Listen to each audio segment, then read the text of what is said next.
इन साथियों, बिहार पुलिस के लिए महत्वपूर्ण प्रश्न है। देखिएगा, ये टोटल 40 क्वेश्चन का एक सेट बनाया गया है। ये जीके जीएस के लिए बहुत ही महत्वपूर्ण प्रश्न है। आपके लिए जो प्रैक्टिस सेट है उससे लाया गया है। ये आज लूसेंट का क्वेश्चन नहीं है, लूसेंट से है पर ये प्रैक्टिस सेट से क्वेश्चन है। लूसेंट से आज नहीं लिया गया है क्योंकि टोटल क्वेश्चन आपका है 40 का 40। देख लीजिए, प्रैक्टिस सेट से लिया गया है जो कि किरण पब्लिकेशन से बुक से है। ठीक है, हम आपका समय बर्बाद नहीं करेंगे, अपना काम कर लीजिएगा आप लोग और अपना काम हम स्टार्ट कर लेते हैं। अपना काम कर लीजिएगा, वीडियो को लाइक कर दीजिएगा, चैनल को सब्सक्राइब कर दीजिएगा, अपने दोस्तों के साथ शेयर भी कर दीजिएगा। ठीक है, थोड़ा सपोर्ट कर रहे हैं आप सबको दिल से धन्यवाद। ठीक है, और थोड़ा सपोर्ट कर दीजिएगा। हम आगे की ओर बढ़ते हैं, समय बर्बाद नहीं करेंगे। पहला क्वेश्चन कहता है बिरजू महाराज प्रख्यात है किसके लिए, बता दीजिएगा। पहला क्वेश्चन बहुत महत्वपूर्ण प्रश्न है, बिरजू महाराज। एक क्वेश्चन तो ऐसा पूछ ही लेता है नृत्य के लिए। ठीक है, आप लोग याद कर लीजिए इस टॉपिक को। पूछा जाए बिरजू महाराज का प्रख्यात हो जाता है, ऑप्शन आपका डी कथक के लिए है। ठीक है, पूछा जरा कथक के लिए है, सभी याद कर लीजिएगा। कथकली किस राज्य के नृत्य है, याद रख लीजिएगा, ये केरल का हो जाता है। कथकली किस राज्य का है, केरल का हो जाता है। मणिपुरी तो मणिपुरी का ही है, याद रख लीजिएगा आप लोग। हम चलते क्वेश्चन नंबर 2 में। देखिए क्वेश्चन क्या कहता है, निम्नलिखित में कौन सा स्थान जो है भारतीय फुटबॉल का मक्का माना जाता है। बहुत ही महत्वपूर्ण प्रश्न है, बता दीजिएगा। निम्नलिखित में से कौन सा स्थान भारतीय फुटबॉल की मक्का माना जाता है। 2 नंबर का राइट आंसर क्या होता है, बता दीजिएगा सभी। ठीक है, देखिए इसका जो है राइट आंसर क्या हो जाता है, सभी बता दीजिएगा। ऑप्शन नंबर सी हो जाता है कोलकाता। कोलकाता को मक्का माना जाता है। ठीक है, भारतीय फुटबॉल के लिए। हम चलते हैं क्वेश्चन नंबर 3 में। क्वेश्चन नंबर 3 का क्वेश्चन देख लीजिएगा। क्वेश्चन 3 क्या कहता है कि किंग जॉर्ज पंचम ने किस वर्ष भारत का ताज ग्रहण किया था। देखिए बहुत अच्छा क्वेश्चन है, बता दीजिए। 3 नंबर का राइट आंसर कॉमेंट में सभी बता दीजिएगा। किंग जॉर्ज पंचम ने किस वर्ष भारत का ताज ग्रहण किया था। 3 नंबर जो राइट आंसर होता है, बता दीजिएगा क्या होगा। देखिए इसका जो है राइट आंसर होता है 1911 हो जाता है, सभी याद रख लीजिए 1911 हो जाता है। ठीक है, क्वेश्चन आपसे पूछा जाता है कि बंगाल विभाजन 1905 हुआ था। कब हुआ था बंगाल विभाजन, 1905 में। फिर उसको रद्द किया गया था 1911 में। ठीक है, पूछा जाता है 1906 में क्या हुआ था, मुस्लिम लीग का स्थापना। 1906 में हुआ था, मुस्लिम लीग का स्थापना हुआ था। ठीक है, हम आगे को बढ़ लेते हैं थोड़ा सा। 4 नंबर का क्वेश्चन क्या कहता है, विक्रमशिला विश्वविद्यालय की स्थापना किसने की थी। बहुत अच्छा क्वेश्चन है, बता दीजिए सभी कमेंट में। विक्रमशिला विश्वविद्यालय का स्थापना किसने की थी। 4 नंबर का जो है महत्वपूर्ण प्रश्न है, बता दीजिएगा। ठीक है, ये तो प्रश्न सभी को पता होगा, धर्मपाल हो जाता है राइट आंसर। ठीक है, 4 नंबर का जो हो जाता है धर्मपाल हो जाएगा। ठीक है, हम चलते क्वेश्चन नंबर 5 में। क्वेश्चन 5 का क्वेश्चन बहुत महत्वपूर्ण है, देख लीजिएगा। निम्नलिखित में से ऋग्वेद काल के दौरान किसकी जानकारी नहीं थी। पूछा जा रहा है ऋग्वेद की जो काल के दौरान चल रही थी उस समय की जानकारी किसको नहीं था, किस चीज़ की जानकारी नहीं था, बता दीजिएगा सभी। इसका जो राइट आंसर क्या होगा, देखिए सभी को पता है कृषि हो जाता है, कृषि उस टाइम का जानकारी नहीं था। ठीक है, ऑप्शन आपका बी कृषि हो जाता है। हम आगे की ओर चलते हैं। 6 नंबर का क्वेश्चन क्या कहता है, देख लीजिएगा। अब्दुल फजल ने लिखा है, अब्दुल फजल ने, देखिए राइट आंसर क्या होगा, 4 ऑप्शन में से राइट आंसर क्या हो जाता है, बता दीजिएगा सभी। अब्दुल फजल ने अकबरनामा लिखा था खुद अपना। ठीक है, ऑप्शन आपका सी हो जाता है अकबरनामा। ठीक है, हम आगे की ओर बढ़ लेते हैं। 7 नंबर का क्वेश्चन देखते हैं। भक्ति संतों में निम्न में से कौन सा सर्वाधिक उत्कृष्ट थे, बता दीजिएगा। 7 नंबर का राइट आंसर क्या होगा, भक्ति संतों में निम्न में से कौन सर्वाधिक उत्कृष्ट थे। देखिए 7 नंबर का राइट आंसर क्या होता है, बता दीजिएगा। ठीक है, देखिए इसका जो राइट आंसर होता है कबीर हो जाता है, ऑप्शन आपका सी हो जाता है कबीर। ठीक है, हम चलते क्वेश्चन नंबर 8 में। 8 का क्वेश्चन क्या कहता है, देख लीजिएगा। भारत रत्न को सर्वप्रथम पाने वाला कौन था, बता दीजिएगा। बहुत ही महत्वपूर्ण प्रश्न है, ये पूछा जाने वाला ही प्रश्न है। भारत रत्न को सर्वप्रथम पाने वाला थे डॉक्टर राधा कृष्ण हो जाता है, ऑप्शन आपका बी हो जाएगा। ठीक है, ऑप्शन आपका बी नंबर हो जाता है, डॉक्टर राधा कृष्ण हो जाता है, सभी याद रखें। देखिए 9 नंबर का क्वेश्चन क्या कहता है, एक बार देखते जाइएगा। 9 नंबर का क्वेश्चन क्या कहता है, 9 नंबर कहता है बिहार एवं उत्तर प्रदेश राज्यों के संयुक्त सिंचाई प्रयोग। देखिए थोड़ा बाहर का आवाज़ जो भी आ रहा है उसको मैनेज कर लीजिएगा, उसको छोड़ के नहीं जाइएगा आवाज़ के लिए। ठीक है, थोड़ा प्रॉपर आवाज़ आ ही जाता है बाहर के, उसको नज़रअंदाज कर दीजिएगा। और क्वेश्चन देखिए मेरी आवाज़ को सुनिएगा, देखिए आपको बाहर का आवाज़ सुनाई देगा ही नहीं। ऐसा नहीं कि बाहर का आवाज़ आ रहा है छोड़ो इसको चल देते छोड़ के, प्लीज़ नहीं जाइएगा, देख लीजिए लास्ट तक। बिहार एवं उत्तर प्रदेश के राज्यों की संयुक्त सिंचाई परियोजना क्या हो जाता है, राइट आंसर 9 नंबर का, बता दीजिएगा। ऑप्शन नंबर आपका डी होता है गंडक परियोजना। ठीक है, देखिए हम ज़्यादा बोलना पसंद नहीं करते, बाहर के आवाज़ आता है तो थोड़ा मैनेज आप भी कर लीजिएगा और हम भी करके आगे बढ़ते हैं। ठीक है, आगे की ओर चलिए, क्वेश्चन की ओर में क्यों उसके पीछे पड़ेंगे हम लोग। ठीक है, 10 नंबर का क्वेश्चन क्या कहता है देख लीजिएगा। भारत और पाकिस्तान के बीच अंतर्राष्ट्रीय सीमा किसके द्वारा सीमांकित की गई है। भारत और पाकिस्तान के बीच में अंतर्राष्ट्रीय सीमा किसके द्वारा सीमांकित की गई है। देखिए 10 नंबर का जो है राइट आंसर क्या होता है बता दीजिएगा। ठीक है, देखिए इसका जो है राइट आंसर हो जाता है रेड क्लिप हो जाएगा। ऑप्शन आपका सी हो जाता है, रेड क्लिप लाइन हो जाता है। भारत और पाकिस्तान के बीच में रेड क्लिप लाइन है। भारत और पाकिस्तान के बीच में अंतर्राष्ट्रीय सीमा जो है खींचा गया रेड क्लिप लाइन के द्वारा। ठीक है, मैकमोहन रेखा हो जाता है भारत और आपका चीन के बीच में। ठीक है, याद रख लीजिएगा भारत और मैकमोहन लाइन रेखा। ठीक है, हम आगे की ओर बढ़ते हैं। ठीक है, 11 नंबर का क्वेश्चन कहता है राष्ट्रीय पोषण संस्थान एक अनुसंधान संस्थान जो इस राज्य में स्थित है। किस राज्य में है राष्ट्रीय पोषण संस्थान एक अनुसंधान संस्थान है, किस राज्य में स्थित है। देखिए 11 नंबर का राइट आंसर क्या होता है सभी बता दीजिएगा।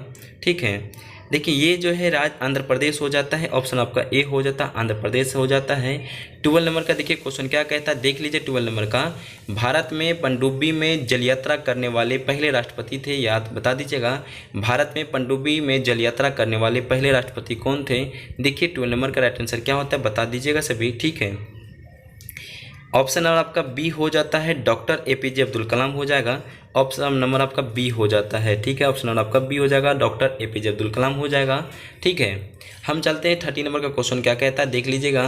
माइका खान पाया जाता है कहाँ। माइका खान पाया जाता है 30 नंबर का राइट आंसर क्या होता है सभी बता दीजिएगा। ठीक है, ये हो जाता है कोडरमा में। ऑप्शन आपका बी हो जाएगा, कोडरमा में पाया जाता है। हम चलते हैं 40 नंबर का क्वेश्चन क्या कहता है देख लीजिएगा। एनी बेसेंट मूलतः नागरिक कहाँ के थी बता दीजिएगा। एनी बेसेंट जो है मूलतः कहाँ की रहने वाली थी सभी को पता है और बता भी दीजिए कमेंट में। इसका जो है राइट आंसर क्या होता है बता दीजिएगा। देखिए इसका जो राइट आंसर होता है ऑप्शन नंबर ए ब्रिटिश की थी रहने वाली एनी बेसेंट। ठीक है, एनी बेसेंट कहाँ की रहने वाली थी ब्रिटिश की रहने वाली थी। 15 नंबर का क्वेश्चन कहता है निम्न में कौन सा विद्रोह सीधो तथा कान्हो के संबंधित है बता दीजिएगा। निम्न में से कौन सा जो विद्रोह है सीधो तथा कान्हो के भी संबंधित है। देखिए इसका जो है राइट आंसर हो जाता है ऑप्शन नंबर ए संथाल क्रांति 1885-55 में 1855 में। ऑप्शन नंबर आपका ए हो जाता है संथाल क्रांति 1855। ठीक है, हम लोग चलते हैं फिर 16 नंबर का क्वेश्चन कहता है काजीरंगा नेशनल पार्क कहाँ स्थित है। काजीरंगा नेशनल पार्क कहाँ स्थित है। देखिए 16 नंबर का राइट आंसर क्या होता है बता दीजिएगा। फटाफट आप लोग कमेंट में छापते चलिए आंसर को। काजीरंगा नेशनल पार्क हो जाता असम। ऑप्शन आपका ए हो जाता असम में। ठीक है, असम हो जाता right answer Kaziranga national park का। 17 नंबर का क्वेश्चन क्या कहता है देख लीजिएगा। पार्लियामेंट्री सिस्टम में कार्यकारिणी किसके प्रति जिम्मेदार होता है सभी को पता है। पार्लियामेंट्री सिस्टम में कार्यकारी किसके प्रति जिम्मेदार होता है सभी को पता है लोकसभा का। ऑप्शन और आपका सी हो जाता है लोकसभा हो जाता है। ठीक है, 18 नंबर का क्वेश्चन देखिए क्या कहता है 18 नंबर का देखते चलिएगा। 18 नंबर का क्वेश्चन में अजमेर का नाम सूफी संत डेस के स्थान पर जुड़ा था बता दीजिएगा। अजमेर का नाम सूफी संत जो है डेस के स्थान पर जुड़ा है। 18 नंबर का राइट आंसर क्या होता है सभी बता दीजिएगा। ठीक है, इसका जो ऑप्शन नंबर बी हो जाता है मोइनुद्दीन चिश्ती हो जाता है। ठीक है, मोइनुद्दीन चिश्ती हो जाएगा ऑप्शन आपका। ठीक है, ऑप्शन नंबर आपका बी हो जाएगा, याद कर लीजिएगा। ठीक है, 19 नंबर का क्वेश्चन देखिए क्या कहता है निम्नलिखित में किन्हें भारत में सफ़ेद क्रांति का जनक कहा जाता है बता दीजिएगा सभी। निम्नलिखित में से किन्हें भारत का सफ़ेद क्रांति का जनक कहा जाता है सभी बता दीजिएगा। राइट आंसर क्या हो जाता है। ठीक है, देखिए इसका जो है right answer option number B हो जाता है वर्गीज कुरियन। यहाँ लिखा है वी कुरियन तो वर्गीज कुरियन हो जाता है ऑप्शन नंबर बी। ठीक है, वी कुरियन हो जाता है। ऑप्शन आपका बी हो जाता है 19 नंबर का। 20 नंबर का क्वेश्चन क्या कहता है देख लीजिएगा। निम्नलिखित में कौन सा सबसे चमकदार ग्रह है बता दीजिएगा। निम्नलिखित में से कौन सा सबसे चमकदार ग्रह हो जाता है बता दीजिएगा। राइट आंसर क्या होता है सभी को पता है ऑप्शन नंबर बी हो जाएगा शुक्र ग्रह। ठीक है, शुक्र ग्रह हो जाता है। सबसे बड़ा ग्रह बृहस्पति ग्रह हो जाता है। छोटा ग्रह आप लोग कमेंट में बता दीजिएगा। 21 का क्वेश्चन क्या कहता है देख लीजिएगा फटाफट आप लोग। देखिए 21 का क्वेश्चन कहता है हेलसिंकी किसकी राजधानी है बता दीजिएगा। हेलसिंकी जो है किसकी राजधानी है। 21 का राइट आंसर क्या होता है बता दीजिएगा। ऑप्शन आपका बी हो जाएगा फिनलैंड हो जाता है। ठीक है, सब याद रख लीजिएगा। ऑप्शन नंबर बी हो जाएगा फिनलैंड हो जाता है। 22 का देखिए क्वेश्चन नंबर क्या कहता है। 22 का क्वेश्चन बता दीजिएगा। निम्नलिखित में से किस वेद में कर्मकांड का बलि का वर्णन है। 22 का क्वेश्चन कहता है निम्नलिखित में से किस वेद में कर्मकांड का बलि का वर्णन है। 22 का क्वेश्चन क्या कहता है बता दीजिएगा सभी। ठीक है, सभी याद रखिए 22 का राइट आंसर क्या होता है। हो जाता है। ठीक है, कर्मकांड के बारे में यजुर्वेद में दिया गया है। ठीक है, याद रखिएगा। संगीत के बारे में आपका हो जाता है सामवेद, सभी याद रख लीजिएगा। 23 का क्वेश्चन क्या कहता है देख लीजिएगा। देश में पहली बार राजनीतिक जांच आयोग का गठन किस राज्य में हुआ था। 23 का महत्वपूर्ण प्रश्न है, देश में पहली बार राजनीतिक जांच आयोग का गठन किस राज्य में हुआ था। राइट आंसर क्या होता है सभी को पता है, अपना जान ही रहे हैं इसका राइट आंसर क्या होता है, सभी को पता है। जो कुछ कहा नहीं होगा अपना बिहार में होने वाला है, ऑप्शन आपका बी हो जाता है बिहार। ठीक है, 24 का क्वेश्चन क्या कहता है देख लीजिएगा। विश्व की सबसे बड़ी झील कौन सी है। विश्व की सबसे बड़ी झील कौन सी है बता दीजिएगा। 24 का राइट आंसर क्या होता है। ठीक है, इसका हो जाता है कैप्सिन सागर हो जाता है। राइट आंसर आपका ऑप्शन और सी हो जाता है, कैप्सिन सागर हो जाएगा, विश्व की सबसे बड़ी झील हो जाता है। हम चलते हैं 25 का क्वेश्चन कहता है डूरंड। डूरंड लाइन जो है किन दो देशों के बीच में संयुक्त सीमा रेखा बनाता है बता दीजिएगा। डूरंड लाइन जो है किन देशों के संयुक्त सीमा को रेखा है बता दीजिए। 25 का राइट आंसर क्या होता है। ठीक है, आपको पता होगा कि ऑप्शन और डी हो जाएगा, पाकिस्तान अफगानिस्तान हो जाता है, क्योंकि भारत और चीन के बीच में कुछ और है। मैकमोहन रेखा भारत चीन हो जाता है, भारत और आपका पाकिस्तान हो जाता है लेड क्लिप। ठीक है, लेड क्लिप लाइन हो जाता है। हम लोग का ऑप्शन नंबर डी हो जाता है, पाकिस्तान अफगानिस्तान। ठीक है, हम चलते हैं 26 का क्वेश्चन क्या कहता है। मानव विकास के संगठन कौन है। मानव विकास के संगठन कौन है। 26 का राइट आंसर क्या होता है बता दीजिएगा। देखिए उपयुक्त में से सभी हो जाता है, आप ऑप्शन डी हो जाएगा। देखिए इसका हो जाता है ऑप्शन नंबर ए में कहता है दीर्घ एवं स्वस्थ जीवन, शिक्षा, उपभोग तथा जीवन दान। ये तीनों ऑप्शन सही हो, इसीलिए ऑप्शन नंबर डी हो जाता है, उपयुक्त सभी हो जाएगा। हम चलते हैं 27 का क्वेश्चन क्या कहता है देख लीजिएगा। 27 में कहता है लोकनायक के नाम से किसे जाना जाता है। लोकनायक के नाम से किसे जाना जाता है। 27 का राइट आंसर क्या होता है बता दीजिएगा। ठीक है, इसका जो है राइट आंसर हो जाता है जयप्रकाश नारायण। लोकनायक के नाम से जाना जाता है जयप्रकाश नारायण को। जयप्रकाश नारायण ही संपूर्ण क्रांति का नारा दिया है। ठीक है, 28 का क्वेश्चन क्या कहता है देख लीजिएगा। बिहार में राज्यसभा सदस्यों की संख्या कितनी है। बिहार में राज्यसभा सदस्यों की संख्या कितनी है सभी बता दीजिए। राइट आंसर क्या होता है ये आप लोग के ऊपर हम छोड़ दें कि बता दें, कमेंट आप लोग बता दीजिएगा, आप लोग के ऊपर छोड़ दें हम बता दें। चलिए हम बता ही देते हैं, ऑप्शन आपका सी होता है 16। ठीक है, बिहार राज्यसभा सदस्यों की संख्या कितनी है 16 हो जाता है। 28 का क्वेश्चन क्या कहता है देख लीजिएगा। 29 का क्वेश्चन कहता है लोहा और इस्पात उद्योग के संदर्भ में शहर और राज्यों का निम्नलिखित में से कौन सा युग्म सही है बता दीजिएगा। क्वेश्चन कहता है लोहा और इस्पात उद्योग के संदर्भ में शहर और राज्य का निम्नलिखित में से कौन सा युग्म सही है बता दीजिएगा। राइट आंसर क्या होता है। देखिए दुर्गापुर जो है असम में नहीं है, ये पश्चिम बंगाल में है, वेस्ट बंगाल में। ये आपका ऑप्शन और आपका गलत हो जाता है। ठीक है, बोकारो बिहार में नहीं है, ये भी ऑप्शन आपका गलत हो जाता है, ये है झारखंड में। बोकारो कहाँ है झारखंड में है। आपका राउरकेला कर्नाटक में नहीं है, राउरकेला कहाँ है आपका उड़ीसा में है। ऑप्शन आपका ए सी हो जाता है, भिलाई छत्तीसगढ़। ठीक है, देखिए दुर्गापुर पश्चिम बंगाल हो जाता है, बोकारो झारखंड हो जाता है, राउरकेला आपको उड़ीसा हो जाता है, इसलिए ऑप्शन आपका सी हो जाता है जो कि आपका सही ऑप्शन नंबर है। ठीक है, 30 नंबर का क्वेश्चन देखिए क्या कहता है। 30 नंबर का क्वेश्चन कहता है भारतीय संविधान का 74वां संशोधन अधिनियम 1992 में निम्न में से किससे संबंधित है बता दीजिएगा। क्वेश्चन साफ सा बहुत महत्वपूर्ण पूछा जा रहा है। जो भारतीय जो संविधान है 74वां संविधान संशोधन, ठीक है, 1992 में निम्न में से किससे संबंधित है बता दीजिएगा। 30 नंबर का क्वेश्चन क्या कहता है। ठीक है,